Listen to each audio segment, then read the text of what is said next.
Malayalam Bigg Boss season 7 story telling ടൈമിൽ നമ്മുടെ ശൈത്യ story പറയാൻ വന്ന സമയത്ത് ആര്യനും അതേപോലെ റെന ഫാത്തിമ, സരിക ഇവരൊക്കെ പൊട്ടിച്ചിരിച്ചു. ആര്യൻ എൻ്റെ മുമ്പിൽ നിന്നാണ് ചിരിച്ചത്. അപ്പോൾ ഞാൻ അവനോട് മാറി ബാക്കിൽ പോയിരിക്കാൻ പറഞ്ഞു. പിന്നെ അവൻ കുറേ കോഷ്ടി കാണിച്ചുകൾ ചിരിക്കാൻ തുടങ്ങി. അങ്ങനെയാണ് ഞാനും ചിരിച്ചതെന്ന് സരിക പറയുന്നുണ്ട്. റെന ഫാത്തിമ അത് ഏറ്റുപിടിച്ചു. അത് കറക്റ്റായി അഭിലാഷ് കാണുകയും അതിന് ചോദ്യം ചെയ്യുകയും ചെയ്തു.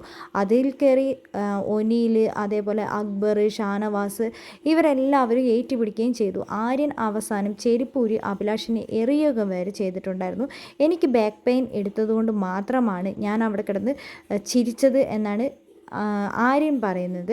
അക്ബർ ചോദിക്കുന്നുണ്ട്, ഇപ്പോൾ വന്ന് ബെഡിൽ കിടക്കുമ്പോൾ അവൻ ഇങ്ങനത്തെ ഒരു കോസ്റ്റ്യൂം കാണിക്കുന്നില്ലല്ലോ, അവൻ ശരിക്കും മനഃപൂർവ്വം ചിരിച്ചതാണെന്ന് അക്ബർ അത്രയും സുഹൃത്തായ അക്ബർ പറയുന്നുണ്ട്.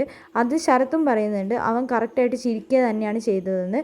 അതിനുശേഷം നമ്മുടെ ഒനീലും റെന ഫാത്തിമയും തമ്മിൽ ബിഗ് ബോസ് വീട്ടിൽ വലിയ രീതിയിലുള്ള ഫൈറ്റാണ്. അങ്ങോട്ടും ഇങ്ങോട്ടും കുറേ പറയുകയും ചെയ്തു. ബാഡ് വേർഡ് ഉപയോഗിച്ച് നമ്മുടെ ഒനീൽ റെന ഫാത്തിമനെ മോശമായ രീതിയിലൊക്കെ സംസാരിച്ചിട്ടുണ്ട്. അതിന് സോറി പറയുകയും ചെയ്തു ഒനീൽ. എല്ലാ തെറ്റും ചെയ്തിട്ട് അവസാനം സോറി പറഞ്ഞു കഴിഞ്ഞാൽ ഇത് ശരിയല്ല എന്നൊക്കെ പറഞ്ഞ് ശാരികയും അതേപോലെ തന്നെ എല്ലാവരും ഇടപെട്ടു. അനുമോളൊക്കെ വന്ന് പറയേണ്ടത് ഇത്തരത്തിലൊന്നും രീതിയിലൊന്നും ഇങ്ങനെ ബിഗ് ബോസ് എന്ന് പറയുന്ന ഒരു ഷോയിൽ സംസാരിക്കരുത്, ഇതെല്ലാവരും കാണുന്ന ഒരു ഷോയാണ്, ഇങ്ങനെയൊന്നും ചേട്ടൻ പറയരുത് എന്നൊക്കെ പറഞ്ഞ് അനുമോളൊക്കെ ഒനീലിൻ്റെ അടുത്ത് വന്ന് സംസാരിക്കുന്നുണ്ട്. ഈ ഒരു ടാസ്കിൽ ശരിക്കും ആരുടെ ഭാഗത്താണ് ന്യായം? ആര്യൻ ചെയ്തത് തെറ്റാണോ? നിങ്ങളുടെ വിലയേറിയ ഓരോ അഭിപ്രായങ്ങളും നിർദ്ദേശങ്ങളും നമ്മുടെ കമൻറ്റ് ബോക്സിൽ കമൻറ്റായി അറിയിക്കുക.